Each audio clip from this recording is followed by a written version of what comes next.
बिस्मिल्लाहिर्रहमानिर्रहीम। अस्सलाम वालेकुम।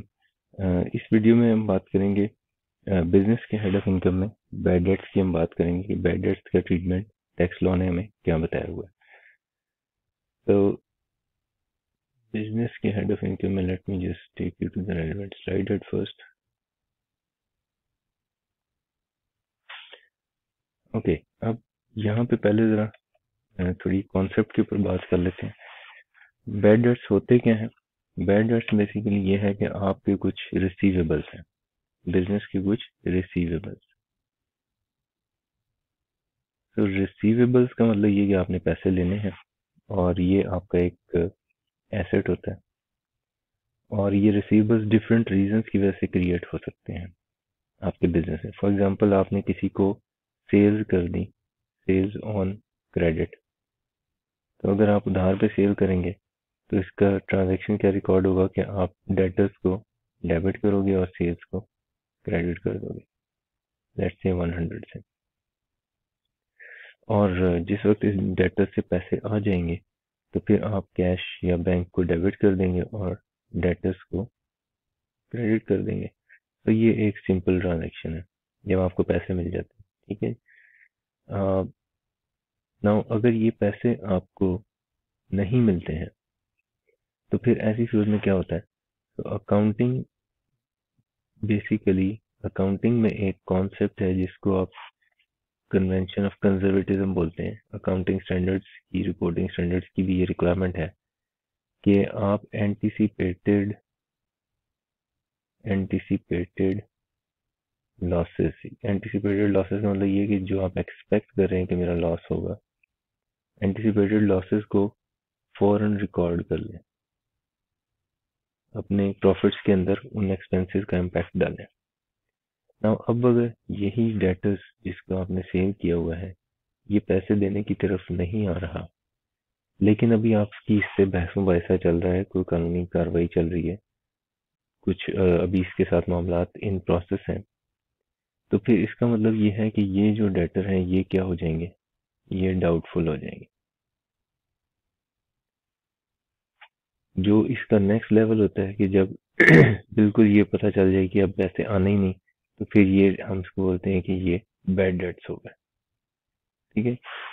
सो हमारे पास सबसे पहले डेटर क्रिएट होगा, उसके बाद हो सकता है कि वो अगर टाल मटोल करे तो वो डाउटफुल हो जाए, और फिर उसके बाद वो बैड डेट्स हो जाए। ना अकाउंटिंग का और टैक्स लॉ का फर्क ये है कि अकाउंटिंग ये कहती है कि आप जब ये डेटर डाउटफुल हो जाए तो ही इसको अपना एक्सपेंस बनाएं, जबकि टैक्स लॉ ये कहता है कि जिस वक्त ये एक्चुअली बैड डेट्स हो जाए टैक्स लॉस, कि आप इसको तब अपना एक्सपेंस बनाएं जब ये एक्चुअली बैड डेट्स हो जाए। अब प्रॉब्लम ये है कि जब आपको सवाल आएगा बिजनेस इनकम का, तो उसमें जो प्रॉफिट्स दिए हुए होंगे वो प्रॉफिट कौन सा होगा? वो होगा अकाउंटिंग प्रॉफिट, ठीक है। और अकाउंटिंग प्रॉफिट अगर होगा तो इसका मतलब ये कि अकाउंटिंग प्रॉफिट तो अकाउंटिंग के प्रिंसिपल्स को फॉलो करके बना हुआ है, और इसमें एक्सपेंस उस वक्त बनाया गया था जिस वक्त वो डेटर डाउटफुल हुआ था। अब अकाउंटिंग में ये डाउटफुल जब होता है तो इसके लिए अकाउंटिंग में एक ट्रांजेक्शन पास की जाती है कि आप अपना प्रॉफिट एंड लॉस अकाउंट जो है उसमें एक एक्सपेंस को डेबिट करते हैं और क्रेडिट करते हैं प्रोविजन और डाउटफुल डेट्स, इसको क्रेडिट कर देते हैं। ये जो क्रेडिट अकाउंट होता है ये डेटर्स की बैलेंस शीट में अपीयर होता है एज डिडक्शन अगेंस्ट डेटर्स, ठीक है। डिडक्शन में से माइनस होती है ये फिगर, सॉरी डेटर्स में से माइनस होती है ये फिगर, ये जो आप क्रेडिट अकाउंट क्रिएट करते हैं ये जो आपके प्रॉफिट एंड लॉस में या स्टेटमेंट ऑफ कॉम्प्रिहेंसिव इनकम में एक्सपेंस के तौर पर नजर आता है। तो अकाउंटिंग प्रॉफिट में ये एक्सपेंस उस वक्त हो जाता है जब वो रिसीवेबल डाउटफुल हो जाए, और जिस वक्त ये एक्चुअली बैड डेट्स हो जाएंगे ये भी मैं किसकी बात कर रहा हूँ, अकाउंटिंग की बात कर रहा हूँ। जब ये एक्चुअल बैड डेट्स हो जाएंगे तो फिर क्या होगा, फिर आप इस अकाउंट को, ये जो आपने यहाँ पे क्रेडिट किया था, इसी को डेबिट कर देंगे, प्रोविजन अकाउंट पे डेबिट कर देंगे, और डेटर्स जो आपके रिसीवेबल्स थे, डेटर्स या रिसीवेबल्स, इसको आप क्रेडिट कर देंगे। तो ये स्टोरी है अकाउंटिंग की। नाउ अब ये हो सकता है ना कि आपका ये जो डेटर क्रिएट हुआ हो, आपका जो रिसीवेबल क्रिएट हुआ हो, वो ईयर 1 में हुआ हो, ईयर 3 में जाके आपने कहा कि ये डाउटफुल हो गया, और ईयर लेट्स से 6 में जाके आपने कहा कि ये बैड डेट्स हो गया। तो अब यहाँ पे अकाउंटिंग और टैक्स लॉ का कॉन्फ्लिक्ट आ जाएगा। अकाउंटिंग में आप एक्सपेंस किस वक्त बना रहे होंगे, 3rd ईयर में यहाँ पे एक्सपेंस बना रहे होंगे अकाउंटिंग के प्रिंसिपल के हिसाब से। लेकिन टैक्स लॉ ये कहता है कि जब तक वो एक्चुअली बैड डेट्स ना हो जाए तब तक आपने एक्सपेंस नहीं बनाना। ठीक है, एक्सपेंस तब बनेगा जब वो एक्चुअली बैड डेट्स हो जाएंगे। ठीक है। अब यहाँ से एक मॉरल ऑफ स्टोरी ये समझ आया कि हम कह सकते हैं कि जितनी भी प्रोविजंस फॉर डाउटफुल डेट्स हैं, वो टैक्स लॉ में एक्सपेंस आउट नहीं की जाएंगी। अकाउंटिंग में एक्सपेंस वो माना जाता है, टैक्स लॉस का एक्सपेंस नहीं मानता जब तक वो एक्चुअली बैड डेट्स ना हो जाए। तो एक बात तो हमें ये समझ आई। दूसरी चीज अब समझने वाली ये है कि ये जो डेटर्स क्रिएट होते हैं, ये या रिसीवेबल, वो सिर्फ सेल्स की वजह से नहीं हो रहे होते। ये बाज मर्तबा आपने अगर किसी को लोन दिया है तो भी रिसीवेबल्स क्रिएट होते हैं। अगर आपने किसी को लोन दे दिया तो आपका रिसीवेबल डेबिट हो जाएगा और कैश क्रेडिट हो जाएगा। ठीक है। So this was the first situation कि जब रिसीवेबल क्रिएट हुआ था, और सेकंड सिचुएशन ये है कि अगर आपने किसी को कैश में लोन दे दिया तो भी तो एक रिसीवेबल क्रिएट हो गया। और इस रिसीवेबल के साथ भी वही कुछ हो सकता है कि ये डाउटफुल हो जाए पहले, और उसके बाद ये बैड डेट्स हो जाए, यानी कि एक्चुअली वो डिफॉल्ट कर जाए जिसने पैसे देने हैं, फौत हो जाए, उसके लाइबिलिटीज जो है वो, एसेट्स जो है वो लाइबिलिटीज मीट करने के काबिल ना हो, इन एनी सिनेरियो कि जब वो एक्चुअली बैड डेट्स हो जाए। नाउ टैक्स लॉ, जो दूसरा टैक्स लॉ का प्रिंसिपल है वो ये कि जिस वक्त डेटर क्रिएट हुआ था, नाउ क्रिएशन के वक्त जब आपने रिसीवर क्रिएट किया था, ये रिसीवर क्रिएट हुआ है, ये रिसीवर क्रिएट हुआ है, जब रिसीवर क्रिएट हुआ था उस वक्त अगर इनकम में अब वही अमाउंट गई थी तो फिर बैड डेट्स होते हुए आप उसको एक्सपेंस बनाएंगे। नाउ फर्स्ट सिचुएशन को मैं देख रहा हूँ कि जब मैंने रिसीवेबल क्रिएट किया था तो मेरी इनकम में ये बिल्कुल सेल्स गई थी, तो जब ये बैड डेट्स होंगे तो इसको एक्सपेंस माना जाएगा टैक्स लॉ की नजर में। लेकिन दूसरा सिचुएशन अगर हम देखें, दूसरी सिचुएशन में जब ये रिसीवेबल क्रिएट हो रहा है उस वक्त इनकम में कुछ नहीं जा रहा, क्रेडिट तो कैश हो रहा है, आप कैश में लोन दे रहे हैं। तो अब ये जो एक्सपेंस है, जब ये डेटर, जब ये रिसीवेबल बैड डेट्स होगा तो टैक्स लॉ इसको एक्सपेंस नहीं मानेगा। तो अब दूसरा प्रिंसिपल हम यहाँ पे जो मॉरल ऑफ स्टोरी लिख सकते हैं, पहला हमने लिखा कि प्रोविजन फॉर डाउटफुल डेट्स जितनी भी होंगी इसको टैक्स लॉज इसको एक्सपेंस नहीं मानेगी। दूसरा प्रिंसिपल ये कि जब क्रिएशन या फर्स्ट टाइम आपने receivable at creation of receivables या debtors, same amount should have been included in taxable income। तो डेफिनेटली जब आप सेल्स रिकॉर्ड करते हैं तो टैक्सेबल इनकम में वो अमाउंट जाती है, लेकिन जब आप लोन देते हैं तो कुछ भी अमाउंट इनकम में नहीं जाती। अब ये जो दूसरा प्रिंसिपल टैक्स लॉ ने बताया है, इस प्रिंसिपल की वजह से एक मसला पेश आएगा। किसको मसला पेश आएगा? फाइनेंशियल इंस्टीट्यूशंस को।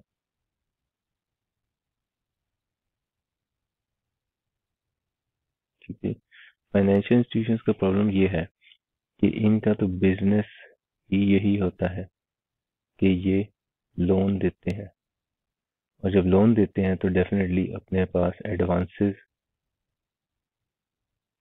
एक बैंक के बैलेंस शीट में एक आइटम होता है एडवांसेस का, उसको ये डेबिट करते हैं।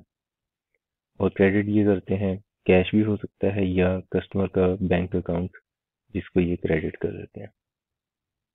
और कैश आसानी के लिए ये समझ लें कैश भी हो सकता है। अगेन अब यहाँ पे जब रिसीवेबल क्रिएट हुआ है तो इनकम में कुछ नहीं गया, तो अब इसका मतलब जब ये बैड डेट्स होंगे तब टैक्स लॉ इसको एक्सपेंस नहीं मानेगा।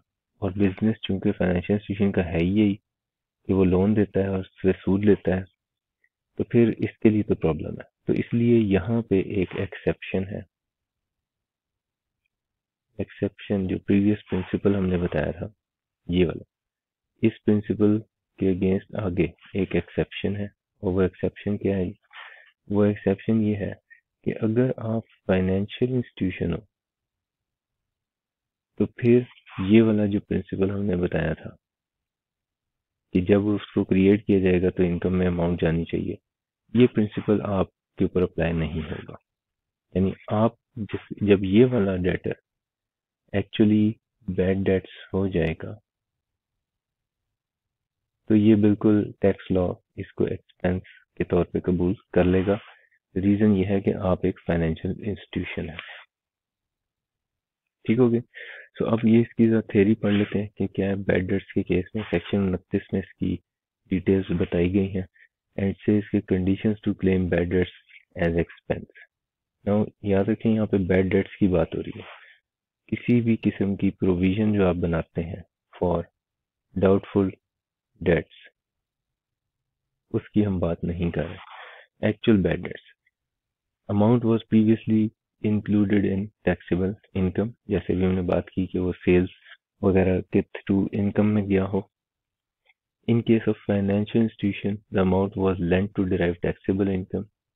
अब अगर आप फाइनेंशियल इंस्टीट्यूशन है तो फिर आपने वो लोन के तौर पे दिया है तो वो बैड डेट होगा, तो फिर भी वो अलाउड होगा। Amount is written off as bad debts in accounts. Written off का मतलब ये होता है, ये जो रिटर्न ऑफ की टर्म है, रिटर्न ऑफ का मतलब ये होता है कि जब आप डेटर्स के अकाउंट को क्रेडिट कर लेते हैं। जैसे आपने यहाँ पे मैंने आपको एक्सप्लेन किया था ना कि आपने जब वो एक्चुअली बैड डेट्स हो गए तो अकाउंटिंग में आप क्या करते हैं, प्रोविजन को डेबिट करके डेटर्स को क्रेडिट करते हैं। तो ये डेटर अकाउंट जिस वक्त क्रेडिट होता है ना, इस इवेंट को बोलते हैं कि debtor has been written off, यानी वो आपकी बैलेंस शीट से ही वो अमाउंट निकल गई, माइनस हो गई। Reasonable ground exist that debt is irrecoverable, और ये कोई मफरूजा नहीं होना चाहिए बल्कि रीजनेबल ग्राउंड होने चाहिए कि हाँ जी अब इस वजह से ये डेटर से पैसे आने पॉसिबल नहीं है। सब्सिक्वेंट रिकवरी, अब अगर आपने डेटर को राइट ऑफ भी कर दिया लेकिन कुछ ऐसा हुआ कि आप लेट्स से कोई डिस्प्यूट था, आप समझते थे कि मैं हार जाऊंगा केस, आप एक अदालत में केस हार गए तो आपने उसको बैड डेट्स कर दिया, लेकिन फिर आपने उसको परसू किया किसी हायर कोर्ट में और फिर उसका डिसीजन आपके हक में आ गया। तो इसका मतलब ये है कि सब्सिक्वेंट रिकवरी हो सकती है कि आपने एक दफा डेटर्स को राइट ऑफ कर दिया और फिर पैसे रिकवर हो जाए। अब अगर सब्सिक्वेंट रिकवरी हो जाए of bad debts return of, उन बैड डेट्स की जो आप राइट ऑफ कर चुके थे, तो ऐसी सूरत में टैक्स लॉ ये कहता है कि following shall be included in taxable income. तो यहाँ पे फिगर से हम समझ लेते हैं इसको कि फर्ज करें कि जो अमाउंट ऑफ डेट थी वो थी 100,000। ना जिस वक्त आप कहते हैं कि मैं ये 100,000 को बैड डेट्स करने लगा हूँ, तो टैक्स लॉ की नज़र में ये एक्सपेंस होगा, और इस एक्सपेंस के ऊपर जो income commissioner of income tax है वो एतराज कर सकता है कि भाई ये आप एक्सपेंस कर रहे हैं, एक्चुअली तो ये बिजनेस अभी चल रहा है या आपके चांसेस हैं जीतने के, तो मैं इस 1 लाख में से पूरा जो आप बैड डेट्स कर रहे हो मैं उसको एक्सपेंस नहीं बनाने दूंगा। तो वो इसके ऊपर एतराज कर देता है। कौन? Commissioner income tax. अगर वो एतराज कर देगा तो इसका मतलब आप जितना बैड डेट्स लिख रहे थे वो पूरे का पूरा आपको एक्सपेंस नहीं बनाने देगा, बल्कि कुछ अमाउंट को कहेगा जी कि डिस अलाउ कर रहा हूँ। डिस अलाउ का मतलब ये है कि 1 लाख आपने कहा कि जी मेरा डेटर राइट ऑफ करें, उसने कहा नहीं, आपको मैं 20,000 डिसअलाउ कर रहा हूँ, 80,000 आप राइट ऑफ कर लें। ना इसकी बहुत सारी रीजन हो सकती हैं, हमें उसकी डिटेल में जाने की जरूरत नहीं है कैफ लेवल पे। तो अब उसने आपको कुछ अमाउंट डिसअलाउ कर दी है, ठीक है। तो amount previously allowed as deduction, let's say 80,000 उसने आपको अलाउ किया और 20,000 उसने डिसअलाउ कर दिया, ठीक है। 20,000 उसने कहा जी मैं नहीं मानता कि ये 20,000 तो आपको उससे मिल ही जाएंगे, उसकी जो बची कुची जायदाद है बिकने के बाद। तो उसने अपने किसी रीजन की वजह से कहा जी कि ये मैं एक्सपेंस नहीं मानता। तो अब जिस वक्त सब्सिक्वेंट रिकवरी होगी तो क्या करना होगा? सब्सिक्वेंट रिकवरी जब होगी, लेट्स से वो 60,000 की हुई रिकवरी, केस ए एक डिफरेंट, ये एक हम डिफरेंट सिनेरियोस डिस्कस करेंगे। तो लेट्स से अगर 60,000 की रिकवरी हुई और केस बी में 10,000 की रिकवरी हुई, तो फौरन से आपने अगला काम क्या करना है? सब्सिक्वेंट रिकवरी में से अमाउंट प्रीवियसली नॉट अलाउड, ये वाली अमाउंट को लाकर माइनस कर देना, ठीक है। वो 20,000 थी और 20,000 माइनस करने के बाद जो जवाब आएगा, अगर तो वो पॉजिटिव हो तो वो इनकम बन जाएगा, इंक्लूडेड इन इनकम। इनकम अगर जवाब प्लस में है, जैसे ये 60 में से 20 माइनस किया प्लस में आंसर आया, और अगर जवाब माइनस में है तो फिर ये डिडक्शन फ्रॉम इनकम बन जाएगा, एक्सपेंस बना देंगे इसको। ये नेगेटिव में आंसर है, 10 में से 10,000 में से 20,000 माइनस हुआ तो ये नेगेटिव में आंसर आ गया, ठीक है। तो सब्सिक्वेंट रिकवरी को आपने फौरन से माइनस कर देना है। नाउ सब्सिक्वेंट रिकवरी को माइनस करने से अगर आप इस टोटल ट्रांजैक्शन को देखें, तो मैं केस ए की बात कर रहा हूँ, मैं आपने सेल की थी 1 लाख की और जब सब्सिक्वेंट रिकवरी आपको हुई तो केस ए में देखो जरा कितनी हुई है। केस ए में हम देख रहे हैं 60,000 की सब्सिक्वेंट रिकवरी, 60,000, ठीक है। तो इसका मतलब आपको इस ट्रांजेक्शन से मिला क्या? यही मिला ना, सेल आपने ₹1,00,000 की थी लेकिन पैसे आए आपके पास 60,000। नाउ अब अगर टैक्स लॉ का ट्रीटमेंट आप देखें तो टैक्स लॉ का ट्रीटमेंट ये है कि पहले आपने सेल्स बुक करी तो डेटर्स को डेबिट किया और सेल्स को क्रेडिट किया 1 लाख से, ठीक है। फिर उसके बाद आप टैक्स लॉ का ट्रीटमेंट क्या था कि आपके डाउटफुल डेटर्स हुए, जब वो डाउटफुल हुए तो टैक्स लॉ ने उसकी कोई ट्रांजैक्शन रिकॉर्ड नहीं की क्योंकि टैक्स लॉ प्रोविजंस को नहीं मानता। फिर उसके बाद एक्चुअल बैड डेट्स हो गए 1 लाख रुपए के, उस 1 लाख रुपए के बैड डेट्स को आपने एक्सपेंस लिखा और डेटर्स को क्रेडिट किया, लेकिन टैक्स लॉ ने कितना एक्सपेंस माना था? 80,000, ठीक है।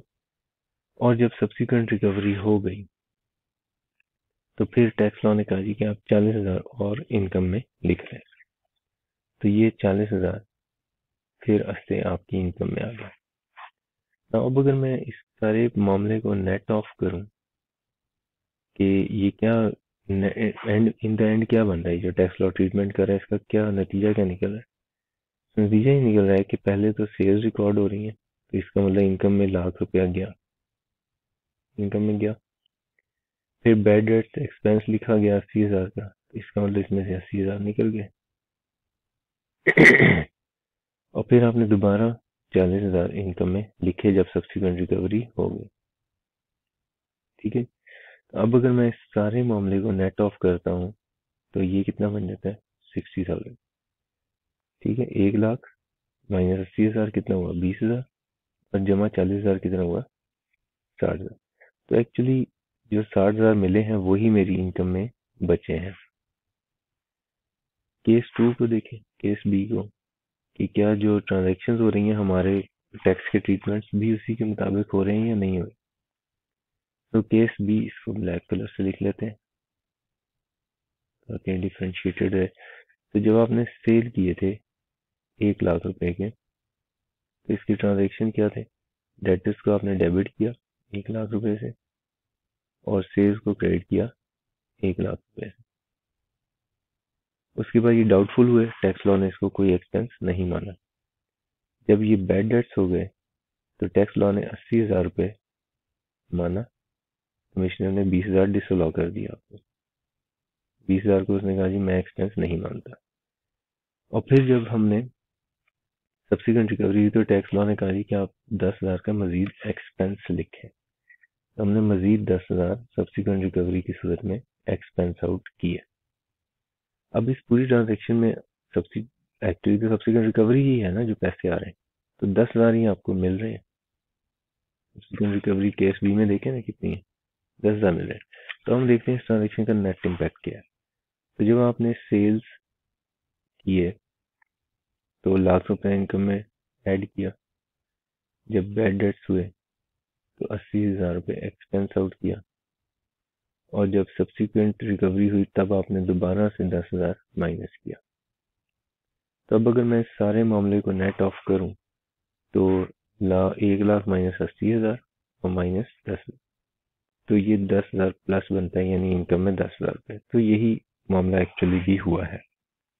सो एक्चुअली ये वाला जो ट्रीटमेंट है, ये वाला जो हम सारा कर रहे थे यहाँ पे, इसका इम्पैक्ट क्या होता है? इसका इम्पैक्ट ये होता है कि जो बस पैसे मिले हैं वही आपकी इनकम में रिपोर्ट हो जाते हैं, और बाकी जो पिछले मामला थे उन सबको नेट ऑफ करके। तो अब यहाँ पे आप जो तीसरा प्रिंसिपल याद रखेंगे बैड डेट के केस में, कि जो ही आपको सवाल में सब्सीक्वेंट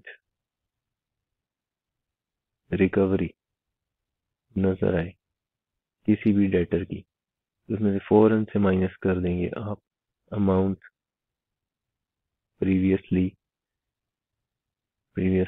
डिसअलाउड। ठीक है, वो माइनस कर देंगे, और जो जवाब बनेगा अगर तो वो पॉजिटिव है तो उसको इनकम बना देना, अगर वो नेगेटिव है तो उसको एक्सपेंस बना देना। ठीक है। अच्छा, अब ये जो आखिरी बात वो ये कि ये जो लोन वाला मामला है, यानी आपने अपने किसी कस्टमर को लोन दे दिया, शेयर होल्डर को लोन दे दिया, डायरेक्टर को लोन दे दिया, एम्प्लॉय को लोन दे दिया, इन सब लोन्स की वजह से जो रिसीवेबल क्रिएट होंगे वो जब बैड डेट्स होंगे तो वो एक्सपेंस नहीं बनेंगे। सिर्फ एक सूरत में बनेंगे। कब बनेंगे? कि जिस वक्त ये फाइनेंशियल इंस्टीट्यूशन ने लोन दिया। ठीक है, इसको जरूर याद रखना है आपने। ये बहुत जब भी बैड डेट्स का सिनेरियो है तो इस किस्म का सिचुएशन जरूर टेस्ट हो जाता है। Okay now, so this was about bad debts.